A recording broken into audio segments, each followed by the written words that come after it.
Adventurers, welcome back to the Elder Scrolls Lorecast. This is your host, Tom, or Robots. I'm here with Lotus. Lotus is back from his adventures across...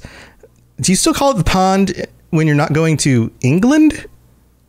I mean, I flew past England. You flew over England, probably. That kind of counts, right? That kind of counts. Yeah. So, hey, Lotus is back. Look, it's a Lotus. It's a face. We're here. We're not just on a call on your phone. I hope the audio quality wasn't too insufferable, as it wasn't the usual setup we have going for this with actual podcasting equipment. It was my phone. Yeah, I think it worked out okay. But hey, Lotus is back, which means we can kick off this new series. We are celebrating the anniversaries, I guess, plural. We've got 10 years of ESO. We've got this is Elder Scrolls Online is doing their 10th anniversary, but the series has been around for a long time at this 30 point. Years?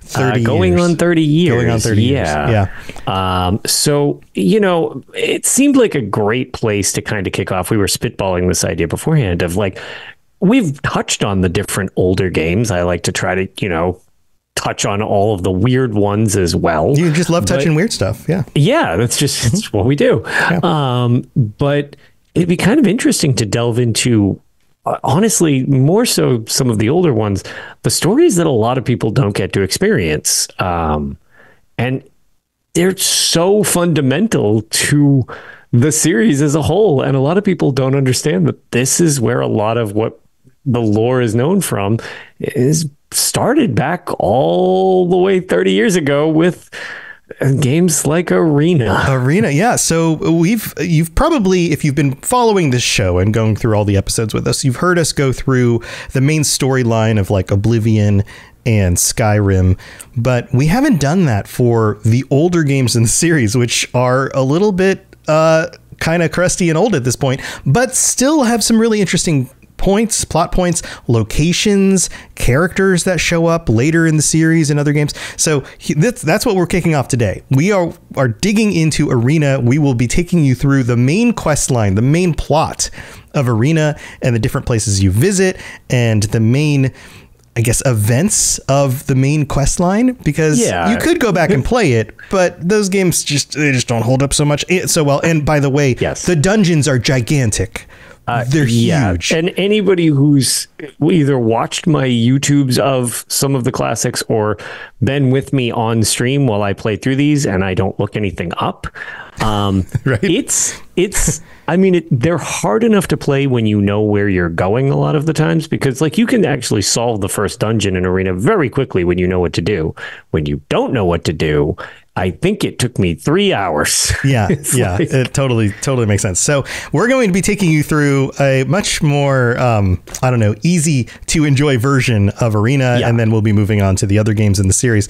And this might take multiple episodes. It's going to take us a little bit because there are a few different things that we're going to point out. I'm going to be reading through some of the plot points and the descriptions and the text that shows up in the game so that you know what's going on. And Lotus is going to chime in with some extra little bits and nuggets here and there. So Arena has a shocking amount of tie-ins to current Elder Scrolls Online, which I'm always amazed at the pretty deep cuts they go into with Elder Scrolls Online to make references all the way back to the original game. Right. And these places and events have stayed important going throughout the series. Right. So to kick this off, Arena, it plays just like any other RPG that you would know today in the fact that it has a main quest line and then all of the side quest stuff. And in the more modern games, in games like Skyrim, you could totally just wander around. Once you do the intro, you could totally just avoid the main quest line for hundreds of hours and go do everything else. That works the same way in Arena. So what we're going to do is we're going to take you through the main quest line, and it goes to these different locations that might sound familiar. It starts in the Imperial Dungeons. It moves on to Fang Lair. I think we'll probably cover those first two on this episode. Then Labyrinthian, Elden Grove, the Halls of Colossus, the Crystal Tower, the Crypt of Hearts, Mirkwood, Dagoth shows up, And Which then I love that Daggothur is like so much more a place than a person when it comes Right. to Arena. Right. And that's not what people know Daggothur as. Right. So Daggothur shows up, but not in the way you might expect. And then the Imperial Palace. So here, let's start this off in the very beginning of the game. And if you're watching the video versions, we don't have, I'm not going to edit in all the different parts. That would take forever. This is mostly an audio podcast. So, so apologies for that. But I do suggest before we dive into this, though, as Weather Dragon actually mentioned, these games do have a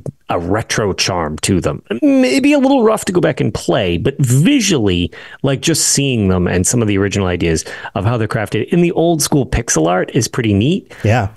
The locations we mentioned on the main quest will have a splash screen, with a little description. You can check them all out on the unofficial Elder Scrolls pages. Do yourself a favor and look at them. The pixel art is beautiful on these locations. Yeah. If you like the retro pixel art kind of thing, it's definitely totally worth a look. Going and at least taking a look at them. So here, in the introductory scene of the game, we end up with this text that explains what's going on here. I'm going to read through it, and Lotus is going to chime in a little bit.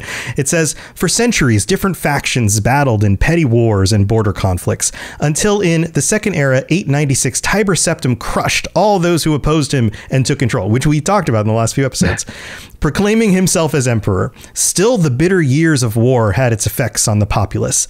The name Tamriel, Elvish for Dawn's Beauty, seldom fell from anguished lips and was soon forgotten. In a place where life and death were different sides of the same coin tossed every day, the people of the world began calling the land of their sorrow the Arena, which we joke about all the time, how that's so cheesy. It's one of the longest, cheesiest pun things that's in the game. Right.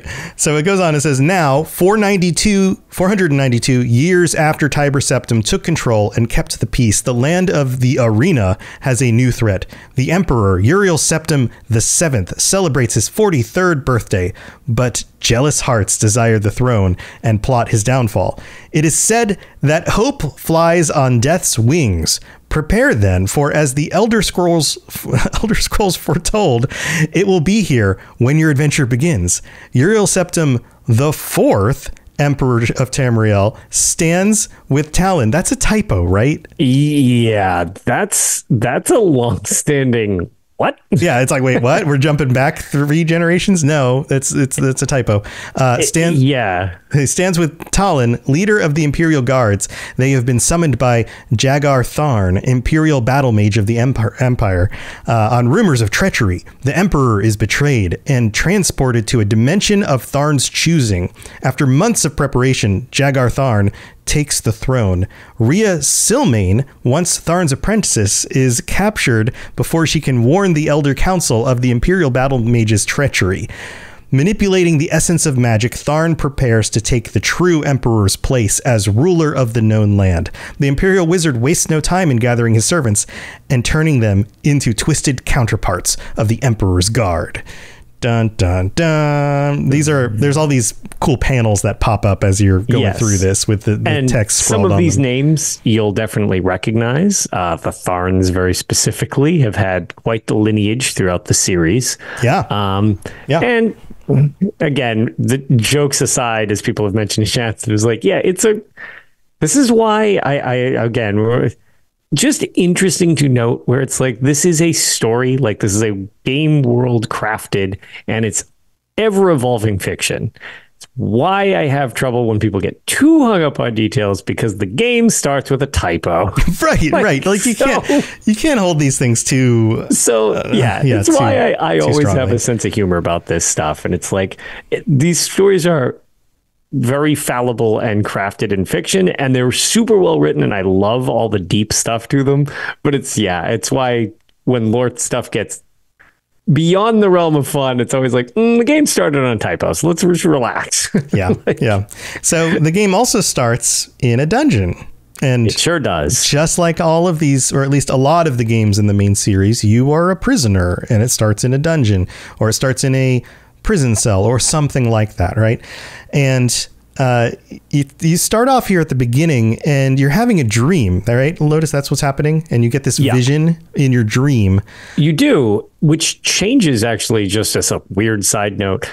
If you have the floppy version, it's just a still frame. If you have the floppy CD disk version, yeah, that's how old this is. Yeah. If you have the CD version, it's actually like animated, really awkward FMV with voiceover. Oh yeah, that's right. Yeah. So yeah, if you had the floppy version back then, if you didn't have a CD drive, that was the hotness back in. That was the hotness. Mine was an attachable one in the mid 90s. Yeah. Oh yeah, that was a thing too. So Rhea Silmain shows up in this dream and says, "Do not fear, for it is I, Rhea Silmain." Oh, thank God. I was afraid it was somebody else. Listen to me. There are no others left to carry on this fight. You have been left in the cell to die. Jagar Tharn, Imperial Battle Mage of Tamriel, which you probably would have known at this point, has taken on the guise of the true Emperor. He does not see you as a threat, being only a minor part of the Imperial Court. In the act of arrogance, he has made his first mistake. Look to the north wall of the cell. You will find a ruby key, which will unlock the door. A ruby key just happens to be in your cell. Take it and make your escape. The passages here were once used by Tharn to hide treasures he had stolen from the Emperor's coffers. If you wish, you can gather enough to support yourself away from the Imperial seat. Be careful, there are many creatures which inhabit the sewers now, vile rats and goblins. So she's like, there's treasure that he just kind of like left down here because he used to steal it from the Emperor. Emergency escape savings. I guess. Pretty weird, right? She goes on and says, "It is too late for me, for I am already dead." Spoilers? No? Okay. All right. Right.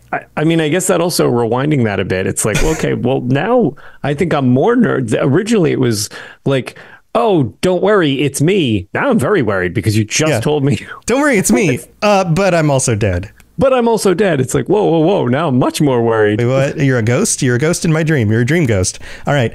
She goes on and says, "Only my powers as a sorceress keep me between this life and the next. That power, however, is waning. Do not succumb to greed, or you may find these tunnels to be your final resting place as well." Like, don't wander around too much trying to collect all the treasure. Wander around just enough. Just enough. I can still work my magic to a certain extent. If you travel west from this cell, then south, you will find a shift gate.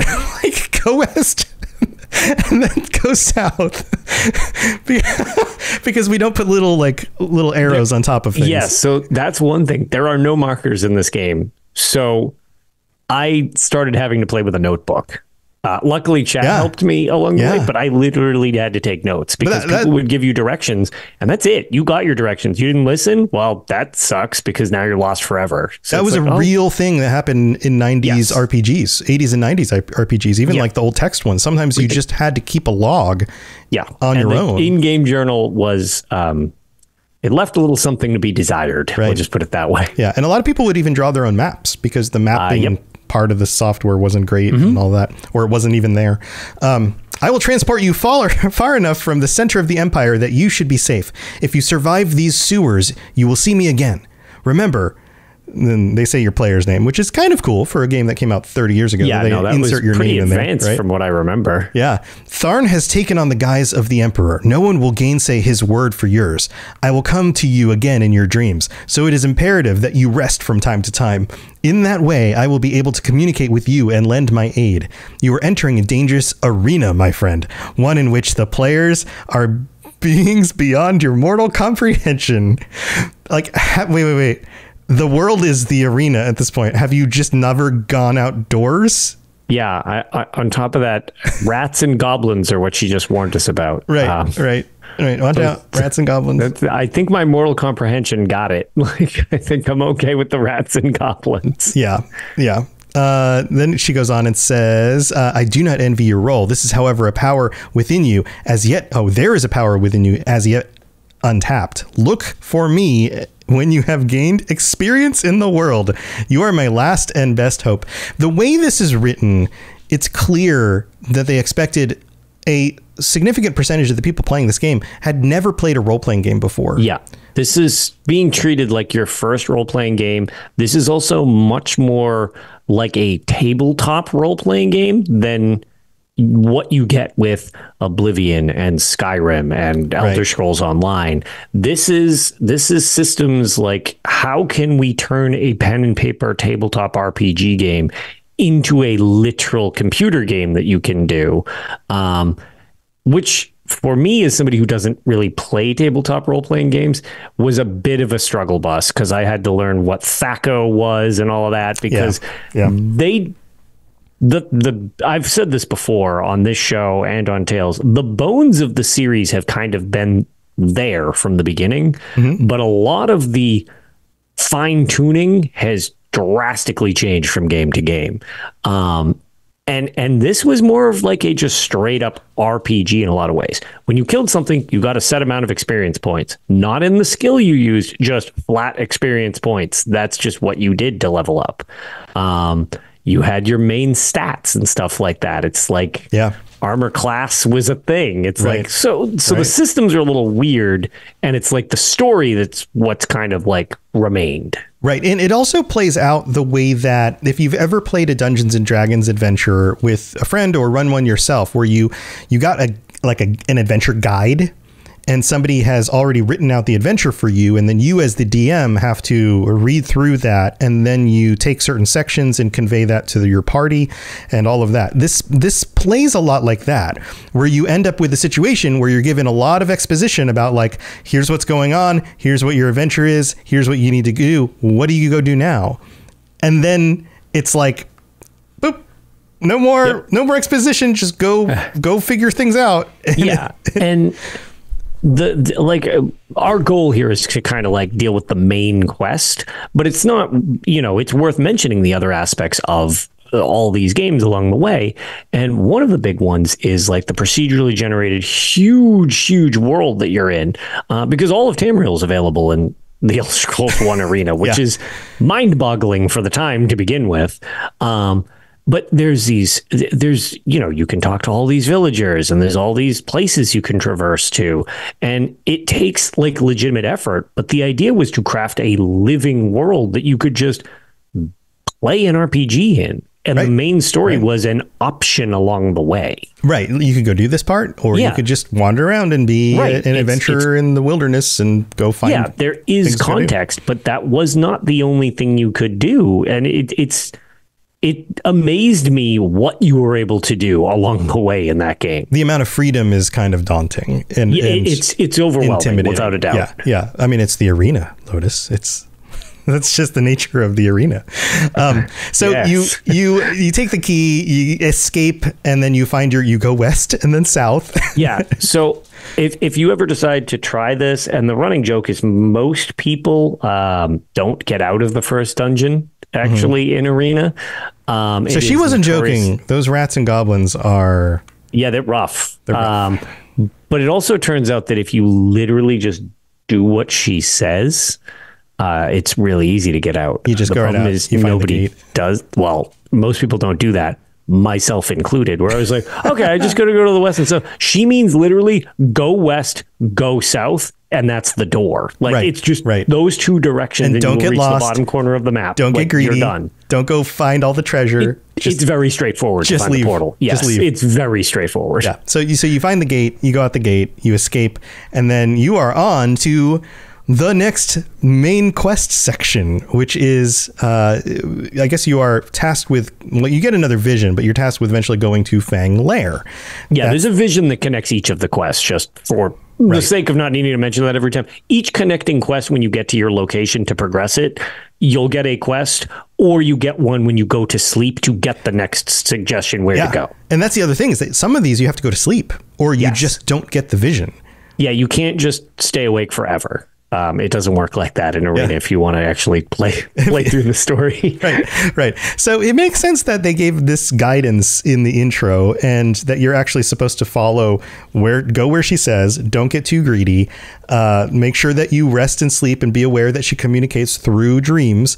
Like, if you actually take stock of that at the beginning of the game, the rest of the game becomes so much more easy, but it doesn't hold your hand. So if you don't want to do those things, or you just forget what she said at the beginning, then you're just kind of off on your own until you just happen to sleep again. Then all of a sudden you get this like, oh, this other vision. Oh yeah, I'm supposed to go do this next thing.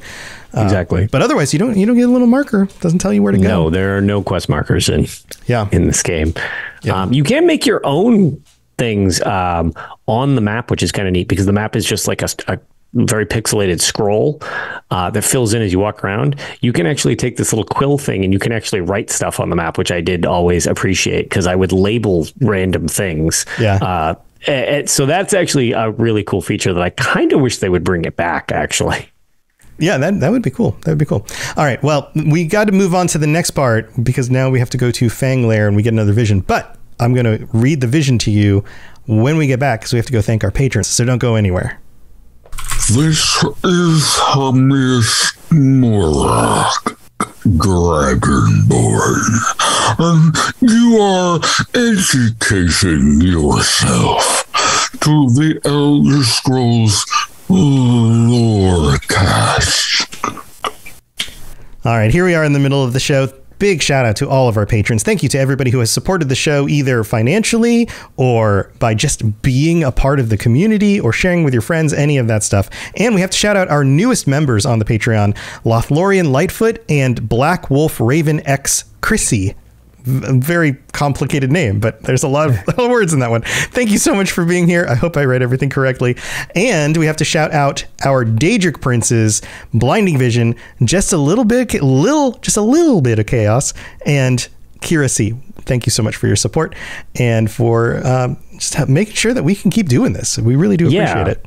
Also, thank you everybody that I got to actually see in Amsterdam that was a fan of the show. Several people had mentioned they were listeners, and I got to put a face to the digital name type of deal. So that was also really cool. I'm glad that so many of you got to come up and say hi, because that was a pretty unique experience that you don't get to really do from this side of things very much. So it's very overwhelming to be like, oh, I'm so glad this helps you get through your workday or whatever. It's so much nicer to actually meet people in person and talk to them about the things that we love, being Elder Scrolls and all of that, than it is to just get like a random message. Like this, I'm sure you get these two Lotus where somebody just messaged you and they just write, hey.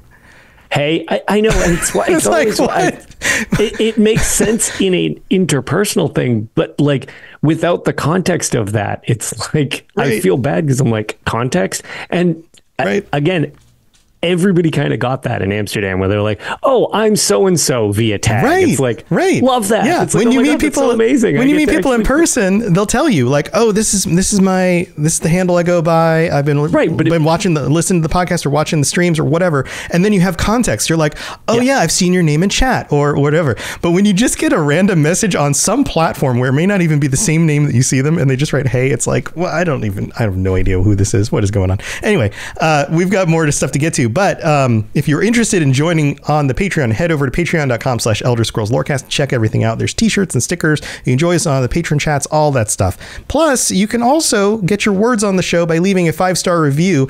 And just like these ones that showed up recently, this is from Wayward Jedi, who writes, keep up the amazing work. I love this podcast. Keep up the good work, Tom and Lotus. Well, thank you so much, Wayward Jedi. That's so nice of you. Then one from RTG640 who writes, great podcast. This is a great podcast.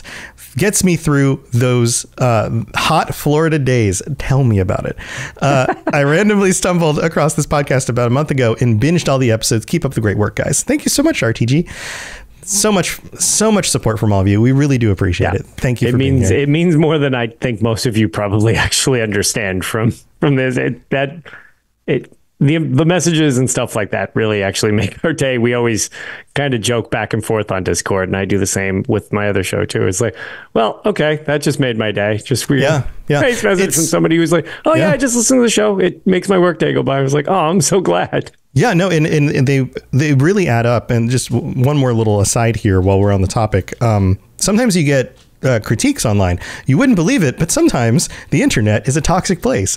And just one of those sometimes can just ruin your day.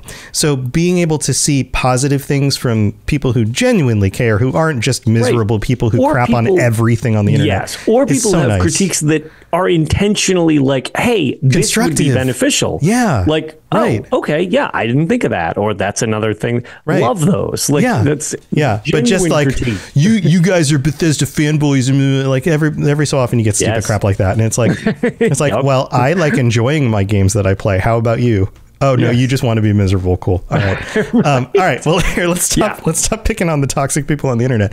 Time to move on and talk about Fang Lair. Here we go. You're listening to the Elder Scrolls Lorecast, dear child of cities. That is why the Night Mother loves you. And people weren't just running up and hugging you. They're having a conversation in the chat right now. That was the joke. Yeah, I was going to say, so I appreciate nobody just ran up and hugged me. Everybody was super nice. And they're like, could I have a picture with you? Can I have a, like, it was so funny because it was like, everybody's so polite. Like, That's great. That's great. It was a very good, it seemed like most people, I mean, if you're going to spend that type of money to go to one of these things, it's because you're excited to go. Yeah. The goal is not to make anybody feel uncomfortable like these things. So it's like, I appreciated that everybody around the convention was like, yeah, no, this is very good. And everybody was in groups, so they were safe. It was very well done. Yeah, very cool. All right, let's move on with the Fang Lair section. So you get another vision, you go to sleep, you get this other vision, and guess what? Rhea Silmain shows up again, and she says, I see you have strengthened your arm and your mind, meaning you've probably leveled up a little bit by this point. It is time we began this journey. This is the Staff of Chaos, the one item that can open the door between this world and the dimension to which the Emperor has been banished. Tharn used this item to destroy my corporeal form. She could just say killed me, but cool. When I tried to warn the council, he knew that the Staff of Chaos was nigh indestructible, having been made from the essence of the land capitalized itself. The staff is made from the land, just like most other things made out of wood or stone, I guess. But in that he found the key, and the land is split. So did he shatter the staff into 8 perfectly formed pieces. These he scattered across the realm. I have been able to divine the location of the first piece, a place called Fang Lair. So this is basically Harry Potter before Harry Potter was a thing, and they had to find all of Voldemort's, whatever they were called. You know what I'm talking about? All right. I'll believe you because I actually don't know anything about Harry Potter. You're not into this. So, This believe you. This is a common fantasy trope of like, this thing has been divided into multiple pieces. They've been scattered across the land. Yeah. You got to bring about Horcrux. Thank you, Rob the Princess. I'm not sure that's how you spell it. But anyway. Nope, it is. Maybe it is. If you were listening at home, just use your imagination. It goes on. Nose shards? Her scene says no shards. Anyway, it goes on. It says, it is said that Fang Lair was originally built by the dwarves of Kragen. Legend has it that a great worm drove the dwarves from their home in the Dragon's Teeth and took the lair for itself. I only wish I knew the exact location. Perhaps there are sages or scholars who would know of this place. Somewhere in its dank depths lies the first piece of the Staff of Chaos. I wish you well. I do not think Tharn knows of your escape, but I can do little else in this form. I have tried to obscure your identity with a spell, but I do not know how well it will hide you. Take care, for Tharn may be searching. Go forth with the blessings of the true Emperor and myself. So then you head off to Fang Lair, which was a place where the dwarves, who at this time were probably actually dwarves, not Dwemer. The Dwemer hadn't really formed yet, much like Weather Dragon jokes from Harry Potter to The Hobbit, because you're going to notice as we go through some of this, there is a lot of not even subtle, just like, hey, the Lord of the Rings is really cool. Right. Yeah. Let's just put it in Elder Scrolls. Yeah. It's the cornerstone for all modern fantasy. So it makes sense that people were drawing that. So you figure out where Fang Lair is. Long story short, you figure out where Fang Lair is. You decide to go there. In going there, you end up kind of going around a few different places, like in your search. Yeah, so you kind of patrol Fanglair. So Fanglair has returned in the Elder Scrolls Online. It's actually a dungeon that you can play in the Elder Scrolls Online. Super, it's been out for a while, but I find it to be a really fun dungeon. But it's a callback, obviously, to Arena's version. In Arena's version, there's just like minecart tunnels and lava all over the place. There's some dragon statues, if I remember correctly, out and about. And you basically just have to find your way to this like central chamber of importance that has the staff piece in it. Right. It's booby trapped with if I remember correct, there is a riddle door in front of it. This is a gimmick that the game does a lot, where doors will be magically sealed. It will ask you a riddle, and you have to guess it right, or you're horribly punished. And sometimes, I'm pretty sure, again, it's been a couple of years since I've last played Arena, but in Fanglair, if you get it right, you're also punished because great Arena doesn't like you. Because Arena wants to kill you every chance it gets. The door opens and hellhounds are just behind it guarding the staff and just blast you as soon as the doors open. So like you have to immediately know that's coming and dive out of the way. But yeah, it's basically just like a like it's your generic lava pit area. Yeah. And it's pretty cool looking. Like you said, the dwarves are more like you do not see them. You don't see Dwemer. You don't see dwarves in there. Mm-hmm. But they've got little mine carts and it's that like railway cart design and stuff. So it's kind of implied that it's just like, yeah, this is very Lord of the Rings. Yeah, these are the deep mines where the dwarves were like smithing and crafting and gathering all their materials and everything. Right. So you get like these other tropes, right? Like you have like you play a little quiz game. You gotta answer some questions, and you gotta try to get it wrong. Quiz game is pretty funny. Yeah, and before you do that, you end up on this kind of the steps to getting there path, where you meet the ruler of Rihad, Queen Blubomka. That's a great name. Yep. Blabomka. And you go on this little side quest where you have to go to Stonekeep first, and you have to go through the Stonekeep dungeon, which includes areas of water, and chances are you're going to get wet unless you happen to have the levitate spell where you don't get wet, and you follow your way through the Stonekeep. You do the things that the queen wants. You go back to the queen. She tells you how to get to Fanglair. That's basically how that goes. And then you go through Fanglair dungeon like Lotus was explaining, and you end up with that little quiz at the end. Now, once this is all done and you get the staff piece that's in Fanglair, this is what happens. It says here, and we're pulling a lot of this from the UESP because they do a wonderful job consolidating a lot of this for us. It says, after collecting the staff piece, you may soon be greeted by a vision of Jagar Tharn. Remember, Rhea warned us, right? Yep. Who is using the same power Rhea is to talk to you. This may occur anytime a random monster encounter might occur. This just can happen. Periodically, he just comes through your mystical, metaphorical headset and just basically insults you. It's just like a running theme. To insult and it's just you. like, you're a douche and I'm going to kill you. And I'm like, why? This mean-spirited. Like, right. Like, why are you so mean, Jagar? It goes on and says, this may be while camping outside or in dungeons or any time in the wilderness or while wandering the city streets at night. And here's what he says. Love all the scenarios. Yeah, when he pops up in your brain, here's what he says. I do not know who you are, but you have made a fatal mistake. Rhea Silmain and her feeble powers are no protection for you. I should have discorporated her when I had the chance. Isn't that what he did? She said I don't remember this. Didn't he already decorporealize her originally? Right. She's just like a floaty, we literally made this joke. Magic spirit. How do I not remember this? Right. Pretty sure you already did that, dude. Maybe he thinks that she didn't actually die. I don't know. I will not make the same mistake again. I will use the same dream bridge that she uses, sending my minions across time and space. Why is he going to the lengths to explain all of this to us? Right. Also, I love the idea that they just dropped the idea of a dream bridge out of left field. And it also teleports you not just through space, but through time. Yes, sure. So let's just go into the future a little bit. Or just like 3, 4, or 5. Bridge there. We'll take a little dream bridge into the future where the next Elder Scrolls game comes out.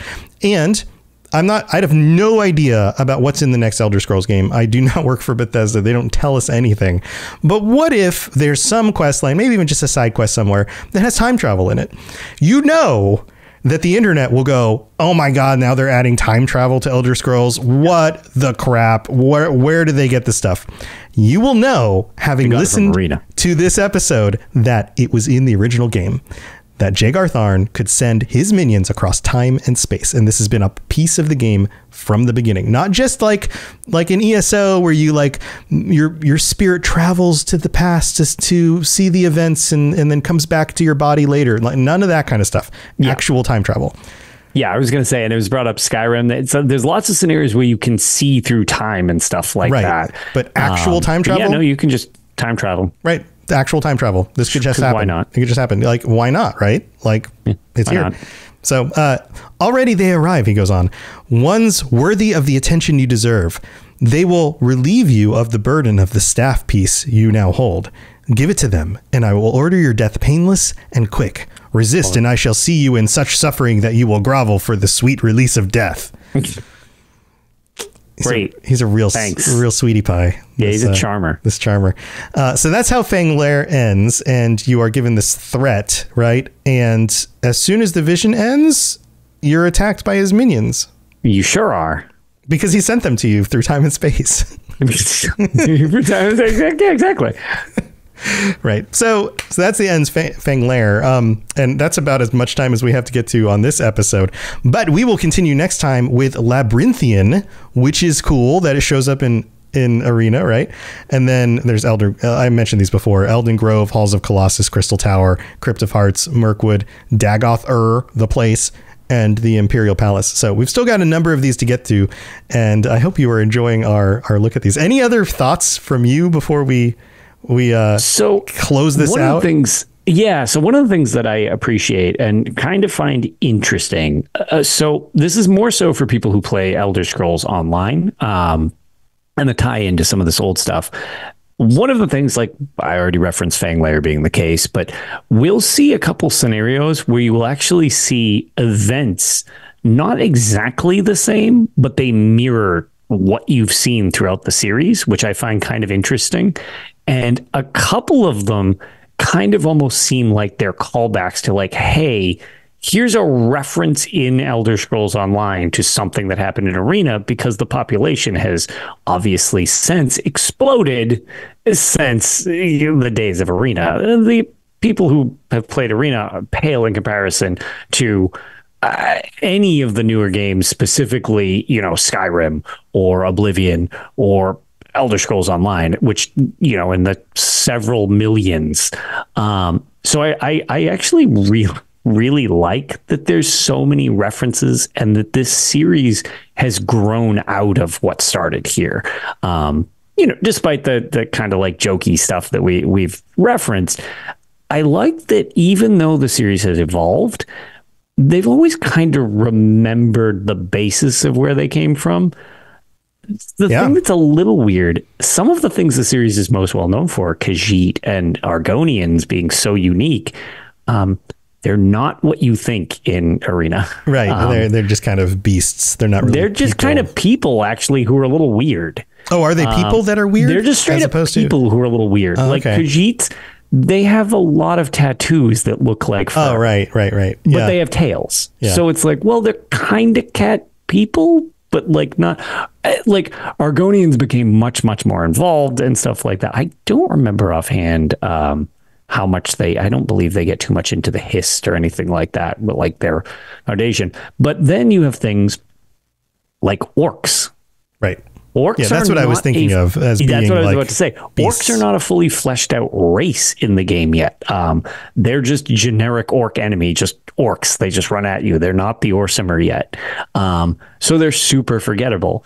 And actually, you know what? If I'm remembering correctly, correctly, Argonians are lizard mans in this game. That's right. Yeah, that sounds. That's familiar. what I was like. I feel like there was something more notable about them. Lizard mans. Yep. Yeah. There you go. Yeah, Weather's bringing it. So that's just it. It's like that you fight generic lizard mans, which I do remember being very weird that my game had like that typo where it wasn't lizard men when there were multiple. It was just referred to as lizard man, and then they just put an S at the end. I'm pretty sure that was like a programming thing where like I'm sure it was the beast or the person or whatever is called a lizard man, and so when it's plural they just add an S by just default. an auto. Right. It's an auto from the S. proceduraling. Right. Procedural stuff. Yeah.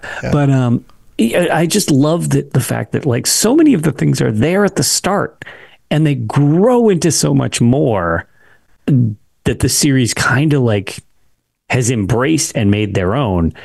But it's all, not all, but so much of it is there right from the beginning. Yeah. In its pixelated glory. Yeah, all the bones of things are there. And Ghost Toadlet reminds us that they did send dragons into the future. That's part of the That's main true. storyline That's a in good point. Skyrim, right? Other than, I was going to say, other than the visions you had, you actually slingshotted Alduin all over the place. Right. There is some of that. That's also why the dragons show up in the fourth era as opposed to whatever. Yeah, is due to time that's travel. a good point, because I was just thinking of the visions that you run into. Yeah, although it feels very different for Jagar Tharn to just be like, oh, I can just time travel whoever I want whenever I want, rather than there was this like world-ending apocalyptic amount of magic that changed things, and like those two seem those are completely different scales, of like events. Yeah. So I don't know. There's something about just like, we just time travel whenever I want. Like that's like, okay, sure, weird. But yeah, thank you for the reminder, Ghost Toadlet. Yeah, no, that's actually a good call out. But yeah, it's this will be an interesting little journey. Also, the other thing is us breaking this up. These games, if you actually do the main quest, even though these games are enormous as a whole, these are not going to take that many episodes to get through if you're curious, just because the places you mentioned, those are all of the main quest markers. That's it. That's the whole thing. There's 10. There's only 10. And we had the introduction. We were talking about last week's stuff on this episode, so we only got through 2.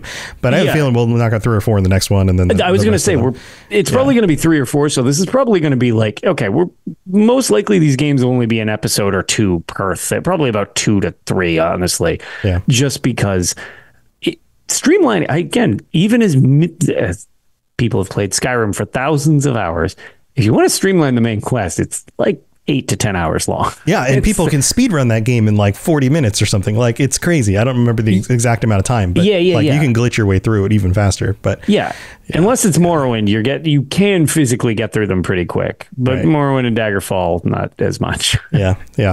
Well, thanks for being here, everybody. Lotus, I know you got to hang out with Arcanir for the first time. And I know you guys did like a special Tales of Tamriel episode. Yeah, so we did a live from Amsterdam episode, which actually goes up on tomorrow's. So the same day as you're listening to this, it will be live. We actually just premiered. We had to record it there, and we just played it for everybody on Twitch so that people could actually see it, but that'll be getting uploaded so you can check out our first meeting, which was wild after in person. How many years has it been? I believe when we figured it out, it was we've known each other for 8 years and never met. Oh my God. That's so crazy. And we've been podcasting for 6 or 7. Yeah.